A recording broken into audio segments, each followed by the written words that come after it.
position Alors, là-dessus? j'ai grandi à Nantes, ma famille était à l'extrême nord de la Loire-Atlantique, j'ai fait beaucoup de cyclotourisme. Je peux vous dire que la Loire-Atlantique est très partagée. Au nord, vous avez du granit, des ajoncs, des genêts. C'est-à-dire vous la êtes Bretagne, en Bretagne. ouais. Au sud, vous avez des toits en tuiles, des maisons plates, de la vigne. êtes en Vendée. Vous êtes ailleurs. Je vous répondrai tout simplement que les circonscriptions administratives ne décident pas de l'identité. On le voit bien avec cette déplorable loi NOTRe. Quel sens ça a de réunir dans une région l'Auvergne, les Alpes? Est-ce que vous croyez que ça crée une identité régionale? Il y a une identité bretonne. Cette identité bretonne est une composante de l'identité nationale française.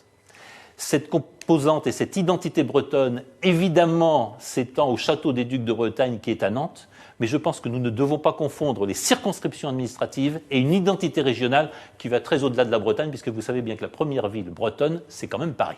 Et donc vous êtes hostile au rattachement de la Loire-Atlantique à la Bretagne? Je pense que la question ne se pose pas réellement. J'observe d'ailleurs que la gestion d'un rattachement serait extrêmement complexe, étant donné cette mégalopole ou cette métropole qui est devenue Nantes.